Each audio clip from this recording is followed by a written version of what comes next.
The Auburn Tigers 76, the refs 78. We're definitely going to talk about it. All that's coming up here right now.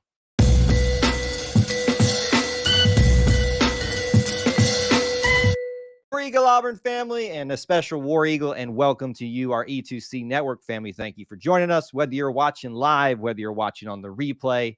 We appreciate you being here, hanging out with us, spending some time talking about our Auburn Tigers and anything orange and blue here, and especially what needs to be a lesson in how not to call a basketball game if you are a future referee out there. So we're going to talk about it. And you can be mad at me, the fans out there who are from other persuasions, for making excuses and things like that. But we're going to talk about reality and have intellectual conversations about what we just witnessed out there. But what we're also going to do at the very start of this show is that we are going to talk about giving credit first to the Yale Bulldogs, who took advantage of every situation that was handed to them, but also making their own magic as well. You got to give a lot of credit to, I forget his last name, he basically pulled every shot and made it. Great shooter. Yale is a great basketball team. And obviously, at the end of it, they, I won't venture to say, and then people will have a problem with this statement, deserved to win this game. They obviously won it. They took advantage of it, and they're the ones moving on. There's no denying that, no taking away, but we're going to talk about the reasons behind all of that. And there are some things that Auburn did outside of the things that were out of their control to keep them from moving on in this tournament. This time, the Cinderella Magic does take advantage of Auburn. Did it in 2019. It does so now. The Tigers season is over. So many things that we could probably potentially talk about. So many things that I know that you all want to talk about. And I imagine there's a lot of different opinions across the board here. So we'll try our best to field them, to talk about it. And I know that we've got a lot of petty, little fans from other schools that want to pop into the chat on the live, especially on the replay, and come waltzing in here. Just know we know how petty you are. Come on in. You're welcome here as long as you behave yourself. Yeah, I have stressed all season to not blame refs. In fact, this season, if you'll go back and watch some of our live streams, you will note that I have really tried to correct a lot of people in our live streams when they've started talking about refs, blaming refs. But what we just witnessed in this game, and we've seen some bad stuff of late too, is one of the most atrocious, one-sided, lopsided, look at me affairs by a reffing crew that I have ever seen in my life. Poor Bruce can't say anything or he'll get fined. He'll probably say something, but I'm just going to say it right here. That was the worst officiating game that I've ever seen in my life.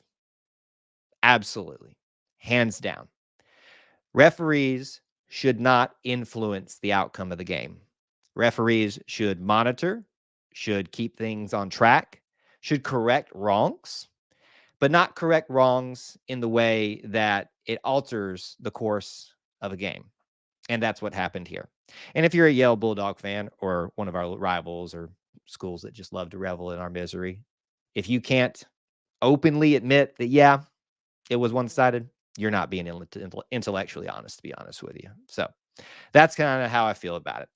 Let's talk about Chad Baker-Mazara, and I'll take some comments and questions here in a little bit. I'm letting you guys kind of vent and get it out right now, and I see a lot of you popping in here. I know for well here, but we'll get to some of those in just a little bit. What Chad Baker-Mazara did was wrong. Absolutely. You should never, whether it's retaliation or not make any attempts to force harm or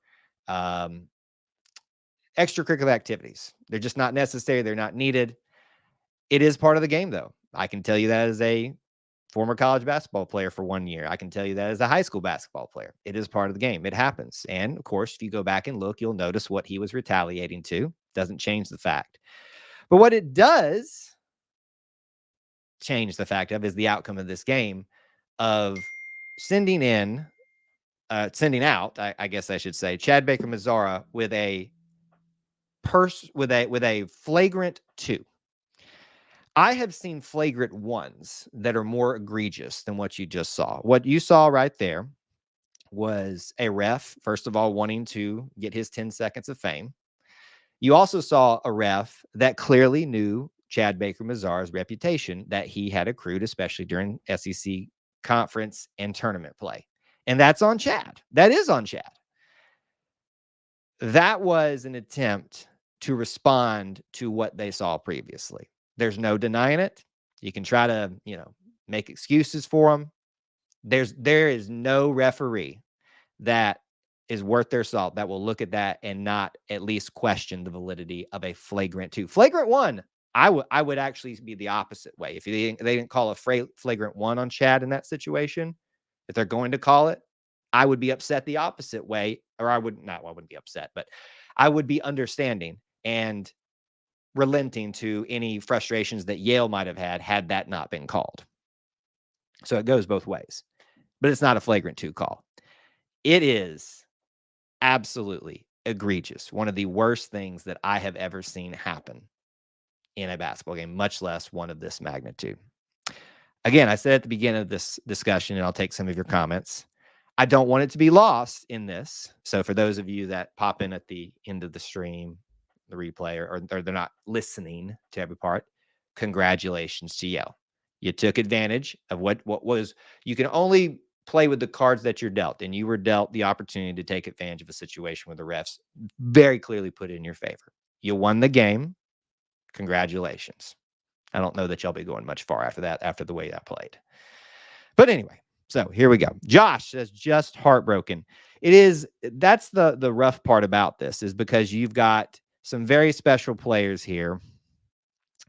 You've got some very special players here that this is how they're going out. Janai is going to go to the NBA, even though he has another year, and he should, unless this just fired him up to come back. Especially Jalen. Who else am I forgetting here? I'm forgetting Lior Berman. They're gone. Obviously, they don't have any more eligibility. You've got some guys that got 5th years. To have it go out this way is just absolutely gut-wrenching and horrible for them. Jalen had a great game where he got injured. We had about a 5-minute segment there where it just looked like nothing could go right for Auburn between Jalen getting injured, the foul brigade started, and then the Chad Baker-Mazara situation happened as well. I got to give credit to Jalen. He will always, and I think this game solidified it for me, that he will be my favorite player for a long time in all of Auburn history, for what he's meant to the program, for what he's meant to this team, and for what he powered through in this situation, being very smooth, calm, and collected. A lot of guys, they take these injuries and it takes them a while to come back from it. And I'm talking about not just what happened today to him when he got injured, but I'm talking about when he got injured early in the year. We saw Alan Flanagan get hurt very severely, have to sit out the rest of the year, or actually it was at the end of the year that he chose to have the surgery, and it took a while to come back from that. And it took a while for him to come back mentally from that. So these leg injuries, these knee injuries, these ankle injuries, sometimes they mess with you about your comfort level, what you can and can't, or what you won't allow yourself to do. And Jalen every time responded to that. So my hat's off to Jalen for this year, for this game, for responding in a way that is to be commended. Reminds me of the U.S. versus Russia 1972 Olympics men's basketball final. Would you say that might have been rigged? Let's be clear on this. And again, I know those of people that heard me go on my rant about the refs are not going to hear this part. They already probably cut out. This game was not rigged. I want to be clear about that. But what we did see was a egregious misuse of the control and power that are given refs in this game. Was Austin at the game? No, he was not. I don't think he would go all the way up to Spokane. So it's not. I think he's freed himself from that. Michael says that the refs took Auburn out of the flow of the game. And on both sides of it, let's talk about two sides of this. It's your responsibility as a team to not let that affect you and not allow that to become a problem. And to Auburn's credit, they did. They got up to a 10-point lead at one point. And I felt like if we could get to that point and then slowly push beyond it. We were going to be okay. We never really could. But as you said, the flow was just not there. Yeah, it definitely affected the flow of the game in many ways. Spokane, Washington makes more sense now. That's definitely one way to think about it. Auburn fan says, I counted 3 fouls on each of Auburn's last 2 possessions at the end of the game that were uncalled. Oh, there were plenty of them. Right after the Chad Baker-Mazara call, there was a shove by the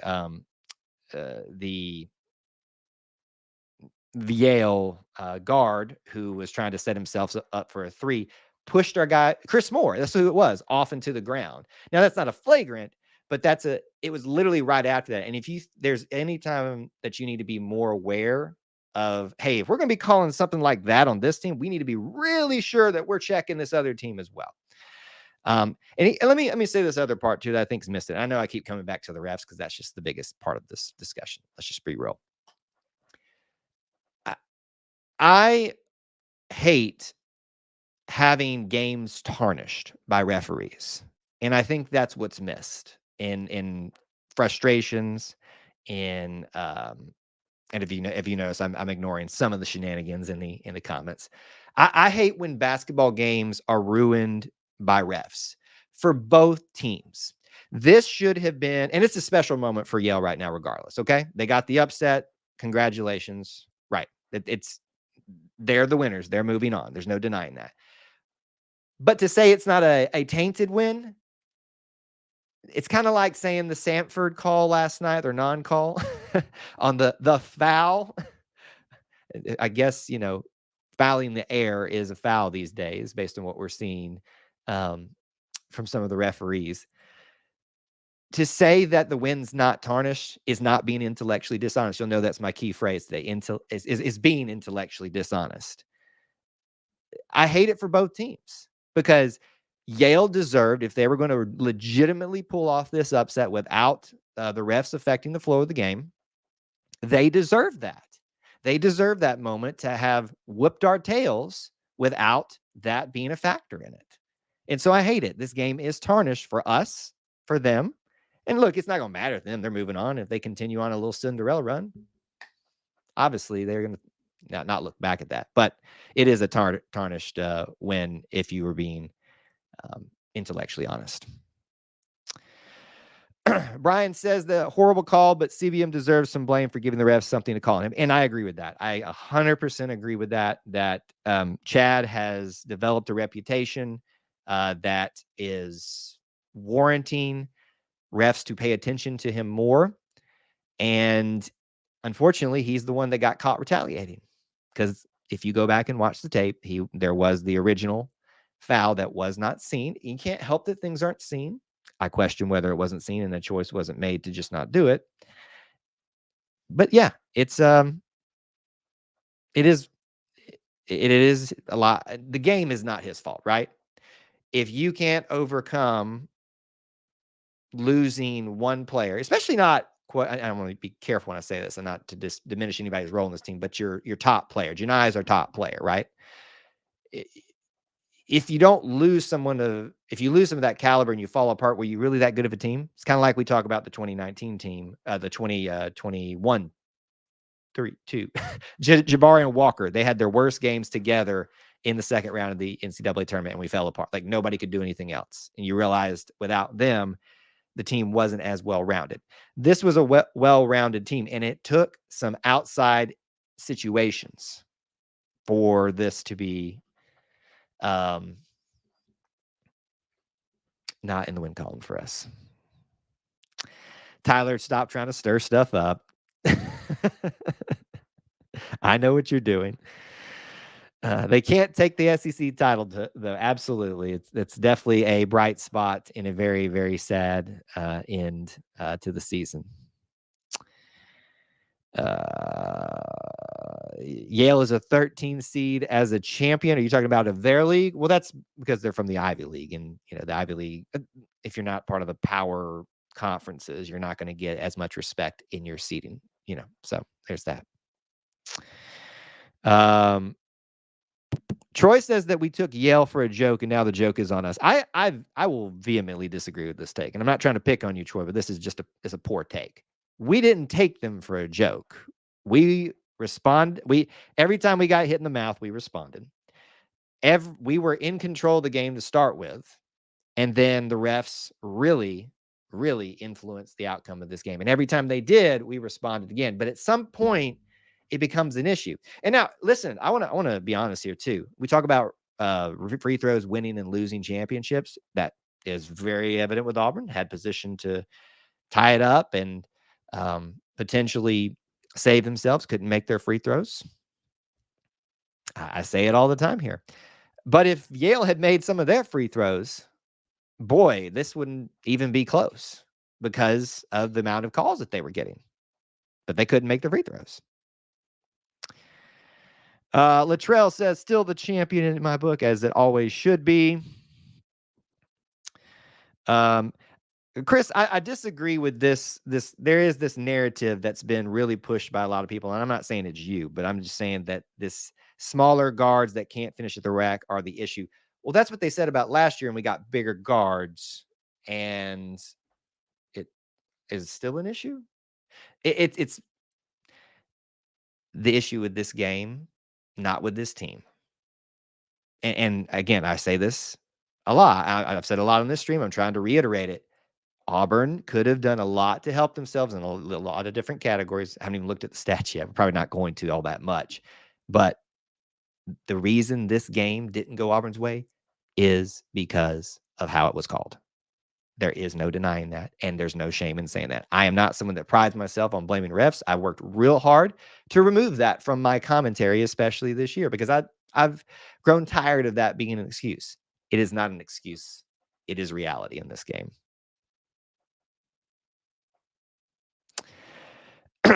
I think you misunderstood me. The guards last year were too small, is what they said, and we got bigger guards this year, or we got added. Excuse me, Denver Jones. We added Aiden Holloway, who's a little bit bigger than like a Wendell, something like that. Katie's still there, and he's a little bit on the smaller side, but you added some largeness to it. That's why everybody loves seeing Trey at point guard, because he's a little bit bigger of a guard. So it's not a size thing. That's just an argument that I don't buy into.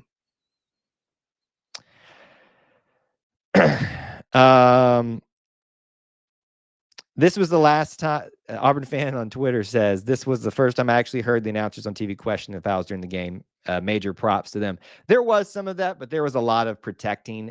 And even like on some of the, not just our halftime show, but like if you go over to the CBS, the other March Madness broadcast, and they'd bring up the highlights from that at halftime and stuff, there was some real hardcore trying to protect of that ref's call. And I vehemently disagree with that. That's another key word for me today. Like that, there was no fix in the game, but the fix in trying to protect the narrative of what just happened in this game, even at halftime, that fix was in. And the amount of intellectual dishonesty that's taking place among so-called experts, that's a little too much for me to stomach.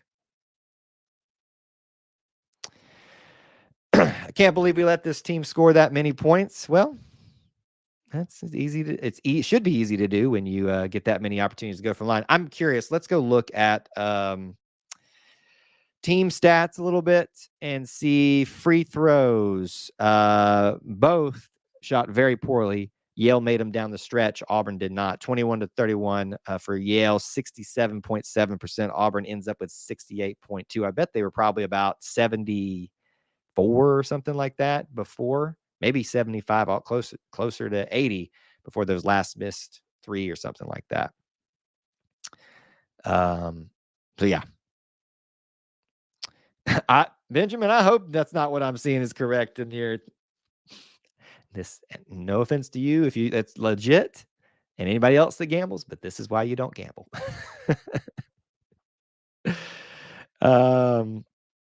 Brian says this team will always be one of my favorites. They are winners in my eyes, and that's a great perspective to have. And definitely, I think a lot of people will move on to that and look back fondly at this team, despite how things have ended.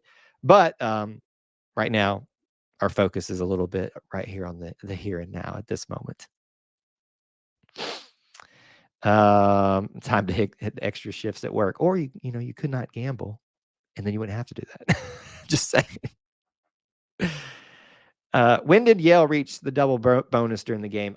They reached the bonus about 5 minutes into the game, I think, 5 minutes into the second half, which is really the more important one.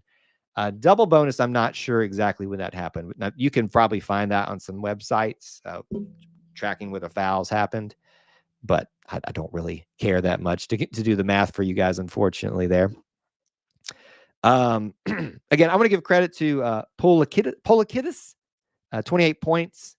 Really, really great showing by him for Yale today, and made some real circus shots that just Auburn did everything they could to defend it. I have a feeling if we had gotten Wolf, their big guy, out a little bit sooner, that would have definitely, I'm going to love this phrase, turned the tide for Auburn. Looking over just a few of the stats here. Let's see. 24 for Janai Broom, definitely your player of the game. Locked it down. We need Denver Jones. Got to give a lot of credit to Denver for knocking down some shots, especially when we need it. Jalen Williams with 13 playing injured.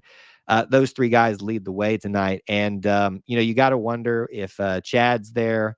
How is this a little bit different? You get contributions from everybody points wise, except for Aiden and Chad, everybody who saw minutes. And look, I know a lot of blame and stuff wants to go different places, but if you're gonna blame Chad for this loss, if you're gonna blame Aiden for this loss for lack of scoring, stuff like that, that's just that's not a good look, and it's not really a good narrative to go with. Auburn's turnovers are embarrassing. Let's look at those real quick. And I agree, if I remember correctly, how bad those were. 11 for Yale, 14 for Auburn. There's been a turnover problem in the tournament thus far. What was it today? I forget which team it was that had like 20 something. It was like the most they had given up all year. There's a turnover bug going around the NCAA right now that can't be overcome, it seems. Yeah, so 14 to 11, not a bad differential there, but definitely not in Auburn's favor. So they lose the turnover battle. They didn't lose free throws, but they lose it when it counts. Rebounds wise, 30 to 35 in Auburn's favor. Again, we focus on those stats a lot because they tell the story of the game usually. Auburn wins 2 of those categories, but doesn't win the game, which is really, really interesting. Makes you wonder what was at play there. Auburn did not choke. This is not a good take at all. I'm just going to be honest with you. Auburn didn't choke. They rose to the occasion several times amidst some very, very unfair and very bad circumstances that they put themselves in as well. To say they choked that's just a poor take and not really worth even addressing at this point. Unbeaten Lake says, I can't blame anyone for this loss. I'm not even mad at the team. I'm fuming at the refs. But I still think we need to be fair that, there are things that Auburn could have done better and should have done better, making your free throws at the end. Turnovers, as we just kind of talked about. Here's the crazy thing. After all the shenanigans, if Auburn had made their free throws, we're talking about a tie game. So, I mean, when it comes down to it, after all of our discussions about refs and things like that, it was still Auburn's. And that's not a choke. That's just putting yourself in a situation that is hard to overcome, this even with all the other stuff that was added on top of you.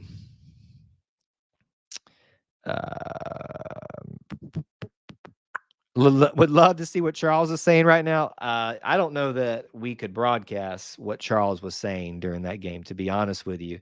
Charles was probably beyond beyond contentment And it'll be interesting to see if there's any commentary that comes from him later. Yeah, it is an opinion, just like it was your opinion too. But it was a very poor opinion, to be honest with you. Not trying to be mean, but to say that they choked is just it's not. No. What happens when you don't foul and they still call it? That's a great question. Oh, sorry, what happens when you don't foul and they still call it? I don't know. I don't know what you. I asked Sanford. Ask Sanford how that goes. Yeah, definitely. There's some sloppiness on Auburn's part, and when you're already fighting an uphill battle in some certain circumstances, you can't really make it harder for yourself. And Auburn did that in some areas. Games like this will help you realize how special the Final Four run was. It very much was, and it's hard to get there, and that's why what makes this tournament so great. It makes it special, frustrating at times. So it was a special time, and I think this is a special team. Winning an SEC tournament championship is not easily done, especially this year, and that should not be lost in our frustrations once the dust settles here and we're done being upset.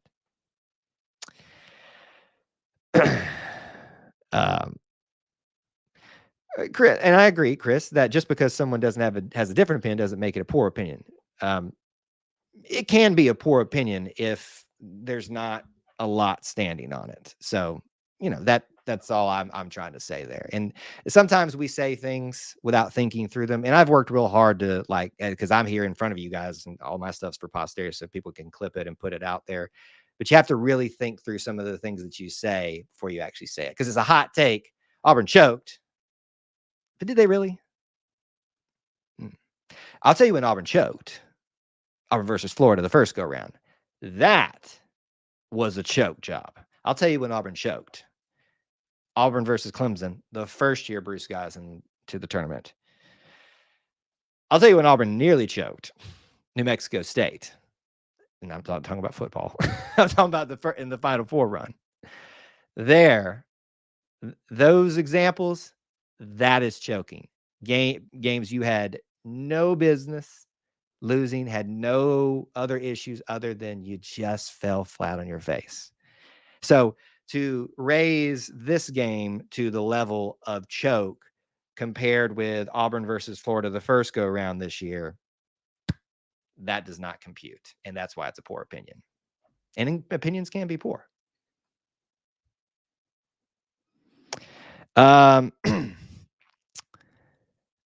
If you miss, so individuals, yes. If we want to continue to use the choking thing, yes. At the end of the game, free throws. Yeah, individuals can choke, but the team did not choke. Shane says, seems to me everything changed with the CBM foul. Refs were letting them play, and then after that,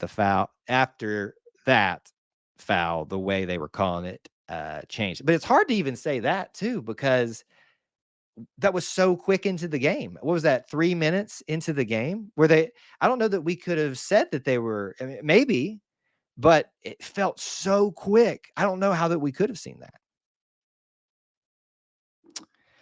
My bracket is toast. I think everybody's bracket is toast. I'll tell you this at this point. Our bracket challenge, there's a lot of y'all. The bracket's busted. If you haven't looked, it is it was a massacre that just happened in our bracket challenge with this loss. So if you guys don't know, we do the ESPN tournament app. If you didn't get in, I'm sorry. But they don't show you other people's brackets and their champions until everything's live, like till the first game starts. And I looked at that, and the amount of Auburn national championship picks, even for an Auburn group that I saw in there, I was like, oh no. I'm either going to look real stupid or everybody else is going to have their brackets fall apart. So there you go. Justin asked, quick take, who comes back? That's a hard question at this point. Definitely, obviously not Jalen and Lior. Janai, 99% sure he's not coming back. He had too good of a year not to take advantage of it, unless he gets bad information at the combine or stuff, or gets information he doesn't like. But he's gone. I'd like to see Dylan and KD use that eligibility. I still think they have. I could be wrong. That might be someone, but I think the majority of the other team will come back. I guess Tahad Pettiford being here could change a little bit with the guard situation, but I don't know. It's a good question. A little bit early to be thinking about that though, because well, I guess maybe it isn't a little bit earlier because who knows? It may start falling out right now. Broom was very physical right from the start. Yes, he was. Absolutely. He controlled the pace of down the game down low. I mean, right away, just went straight at what was his name? Wolf. And Wolf even was like, what am I supposed to do with this? He's like, well, you either foul him or you let him score. It just he was a beast all year, and he proved to be what I'm so proud of about Janai is that he had patience, could have gone in the draft, maybe gotten drafted. Some people told him he would. I think it was kind of a risky move, but it could have been worth the risk. He chose to come back, and boy, did he make it worthwhile.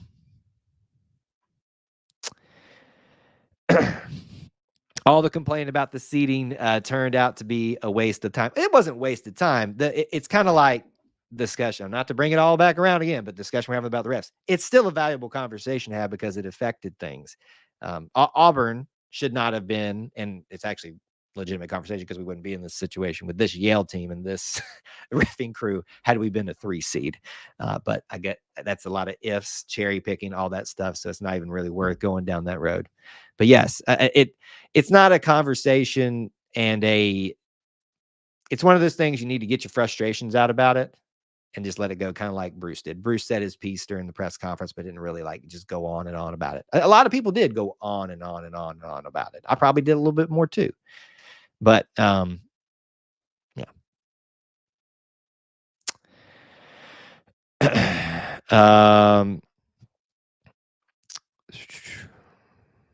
Let's see here. Beth says, I'm not a person who wastes time complaining about the outcome. It is what it is, but I will say I am still confused why Baker Mazar got ejected. Two things. This is not wasted time. This is part of the process. We provide reaction streams so people can kind of get their feelings out and stuff like that. And those that, I'm sure there were some things I probably should have muted and things like that. But this is not wasted time. But maybe you didn't mean it like that, but just want to clarify there. The Chad Baker Mazzara situation, he got ejected because they had what's called a flagrant 2 called on him. That is, you immediately leave. If you get called 2 flagrant 1s, you're out. It's like 2 personal fouls in a game in football now. That's to get you out of the game. So he definitely was deserving of a flagrant 1, but a flagrant 2, then we need to be changing the rule book a little bit. Did Broom ever get back on the court? Was he hurt? Are you asking if he was hurt? Well, I mean, if you're talking about the end of the game, I don't know because I was focusing on those free throws. But I think he was on the game till the end of that. Well said, Latrell. Well said. It is just basketball. Right now, we're dealing with it. Seeding matters. Baylor played a 115 KenPom team while we played an 87 KenPom team. Yeah.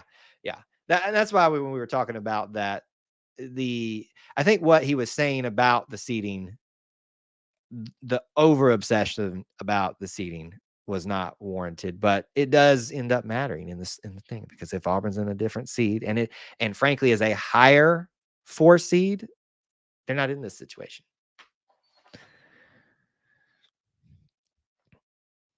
I'm not going to go this far, Auburn fan 40. I think that to as much as I've been on the side of lamenting about the refs, that's a little too far for me.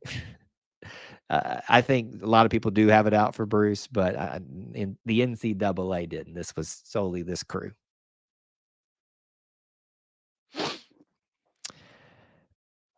He was laid out on the court holding his arm at the end of the game. Well, I mean, at the end of the game, I mean, like you saw, it didn't really matter. I think he was in there. I think he was, yeah, he was in the scrum trying to get the ball back up to, tip it back up in there. I'm pretty sure he was in there. I could be wrong. But of course, the stress levels were like up here at this point. So I probably saw things that weren't there and missed things that I should have noticed. I did not anticipate. Here's what anticipated. I would not have been shocked if we lost to Yale just because it's March Madness. I did not expect it to be like this though, because I thought Yale being a Ivy League team, the stereotype is they're good at shooting, maybe a little bit undersized, so a little bit quicker. And I thought that was what we'd be talking about, is that their guys just had their best night ever, because that just seems to be our luck. And in some ways they did, giving a lot of credit to, I keep forgetting how to pull, what was his name? Polakidis. Outstanding. 28 points tonight. Outstanding. Absolutely outstanding. So, all right. Final thoughts, questions, comments, derogatory rebuttals. If there's something that we haven't talked about that you'd like to, I'm pretty sure we've covered all the details that most people want to discuss in this show. Let's talk about it. Make sure you drop it in here now. Obviously, this changed our upcoming schedule a little bit. I was worried we weren't going to be able to do.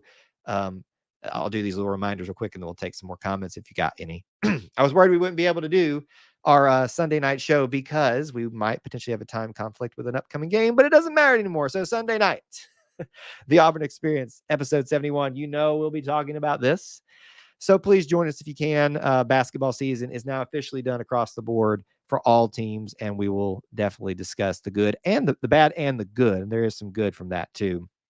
Some things that we want to give credit to across basketball. Bring that up. That's actually the right one there. We have a baseball stream Tuesday night after the Jacksonville State game to talk about the weekend that was, and a call-in show live stream this upcoming Wednesday at 8 p.m. Eastern time. So do not miss it. And that Sunday shows at 9 after the game Tuesday, 8 p.m. on Wednesday. Sorry, but none of my comments would be family friendly. And see, this is what we like right here. We like people that self-censor. We do. WT says, final thoughts. The game sucked. Amen, brother. CBM got his flagrant 2 because of the antics all year. He lost the benefit of the doubt. And I agree with that. I agree that look, you're not doing your job as a ref if you don't do your research on a team. You know where you have the problems at. But therein lies the issue. So either you don't prep and you're not prepared for the game, because another example would just be if you're going to be reffing with teams that run a lot, you probably should be pretty well conditioned and not have your refs that aren't in conditioning there. So there is prep that's done, just like we all do when we're getting ready for games as fans, for this by refs, and they were clearly aware of the reputation that he had built for himself. So that is the part that lies within for CBM, and whatever fault you want to apply to him, that is definitely there. But what it does not excuse is looking for an opportunity to do that, and that is clearly what happened. They knew the reputation. They took one look at one highly questionable, not even questionable, just a stupid decision by Chad, and took advantage of it. Chad gave him the reason to, but that doesn't excuse you. You got to be more intellectual as a ref. That's a dumb decision. And I guarantee you, in the heart of that ref, never would probably say it publicly, he knew he made the wrong decision. It is frustration that we never learn how to win a close game was always my concern for this team. Is that, maybe it was by and large in the close games we didn't finish, but I felt like I would have considered the misses. Here's, I guess I'm trying to think through this, Brian, a little bit. What was the stat that there was only one game we didn't win by more than 10 points? What, wasn't it the semifinals for the SEC tournament? Do I have that right, or am I just making that up in my head? That sounds right to me. Let's just see that I'm somewhat right on that.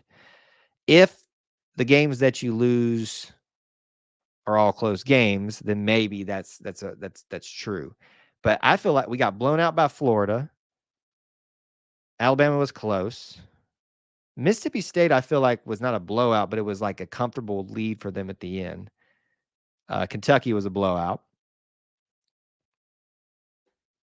Trying to remember the other. App State was a close one. So I'm at least got 2 examples of close ones right there. I know it's not that I'm disagreeing with it. I'm just trying to think through that in my hand. Were we unable to learn how to close games? Maybe that's a historic thing.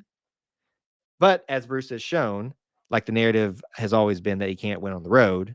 A lot of context missing from that conversation. But maybe there is a history there, and that's something for Bruce to work on.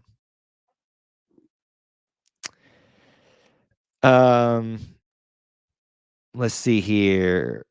Research, past games should not affect how they call the current game. That's ridiculous. Well, Devin, let me clarify my comments on that. Research, do you go to work every day? And I'm not saying Devin, I'm just saying that. Would you go to your job today not being fully prepared to take on the task at hand that you're required to do? A ref is required to maintain the integrity of the game, not affect it, but maintain. And it would behoove you to know that there is a player who constantly is involved, has had a series of technicals that you need to be aware of to make sure that he is not going to cause a problem. But the difference is the response from you has to reach the response or I forget, the words are lacking me right now. The response from you has to meet to the level of what the foul was. The response to the foul does not match the foul. So it went up a level. And that's, I think, the conversation that everybody's trying to have. The research part of it, I have no problems with them preparing for that and knowing that Chad has a historical issue with getting in foul trouble, technical fouls, jawing. But using it, that's where I have the problem. Not giving a warning. Yeah. I mean, I right there, I tee him up. I say, one more time. Like I said, look, son, the one time you even say a cross word to someone, the next time you're out. Like, I don't care if they tell him, like, I don't even want you to breathe on somebody. Like, if he can't even touch anybody the rest of the game, that's fine. But he's been warned. He's been given the opportunity to say, all right, if I want to continue on in this game, that's what's got to happen. Here's what I hope for Chad. I hope, obviously assuming, because transfer portal changes everything these days, but who knows? Chad comes back. What I hope is that we're going to see a growing opportunity for Chad. We saw him blossom this year in coming over to us and really coming to the forefront about how impactful of a player he was, being overlooked a lot, having some, academic issues and stuff in his past. Seemed to learn and grow from that. I'd like to like hand him over to KD and say, look, KD made this transition from being the player who caused a few issues to being his assets of what he brings to the table far exceed any of the craziness he brings. And Chad did that a lot this year, but obviously this is a very egregious mark against him. There's my word again. So I hope that this is a growing opportunity for Chad, obviously assuming he's back, and I would think he would be. But if it's not about your mistakes, it's about how you respond to your mistakes. Let's see here. What's the exact point you can't give them a reason that's the exact point you can't give them a reason to consider a flagrant two. But as a ref, to maintain integrity of the game, and that goes both ways, not just on the players of the ref, you can't be looking to do it as well. Doing research doesn't mean that you look for the opportunity. You just need to be aware that this is a player that we need to be watching. And that was not giving an opportunity. Now, if Chad turns around and swings at the guy, a full-on swing, given his reputation, like meaning like squares up, I want him out myself. But that's not what he did. He checks him just like he was checked a play before. He got caught. The other guy didn't. It happens all the time in basketball. I've seen more egregious stuff. There it is again. Stop using that word, Kyle. Brought to you by the word egregious. Didn't KD have more technicals this year than CBM? I don't know. I haven't been counting that up, but that'd probably be a very funny stat to look at. Weren't all the techs this year warnings in those specific games? Yes. But everybody's given new opportunities, right?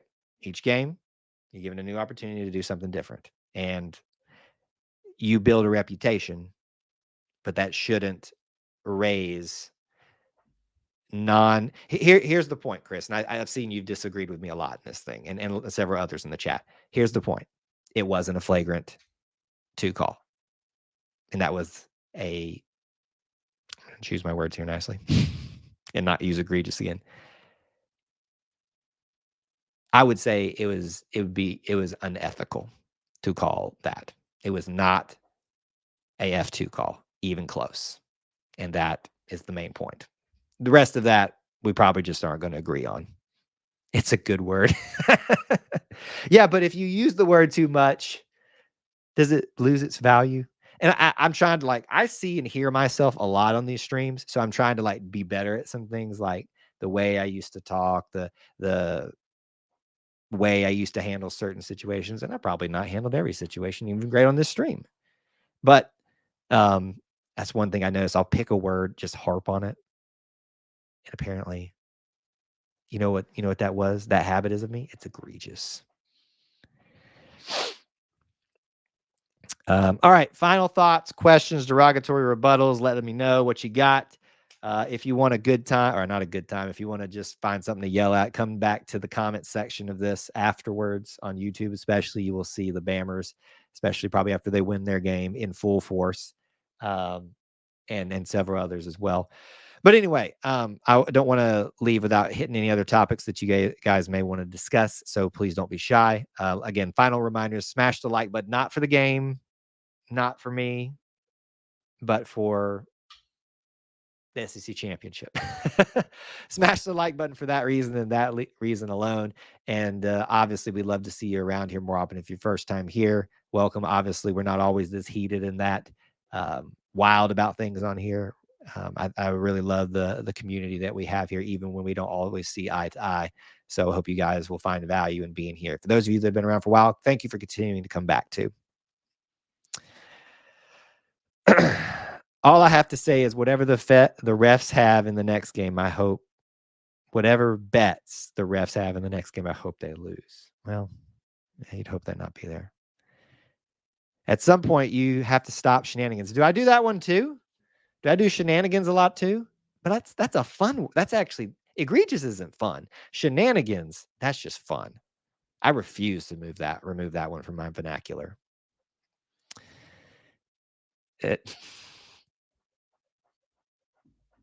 Well said. Well said. Not like some other people in black and white stripes. All right, folks. I think we've covered it. I appreciate you being here. Thanks for letting me vent. I hope you guys got your vents out. And I know it seems a little sullied at this point, but please do try to enjoy March Madness. This comes around once a year, and it is the greatest sporting event, even when it's taken from you in egregious ways. Enjoy it, because we're not guaranteed tomorrow. We're not guaranteed a tournament, as we learned a few years back. So enjoy March Madness. Have fun with it. We will definitely have some conclusionary thoughts, opinions, videos, content about this basketball team this season coming up. So stay tuned, subscribed, following everywhere on social media. You guys are the best little family within the Auburn family, and I appreciate you so much for being here, hanging out, and spending some time with us today. As always, and it isn't always, War Eagle.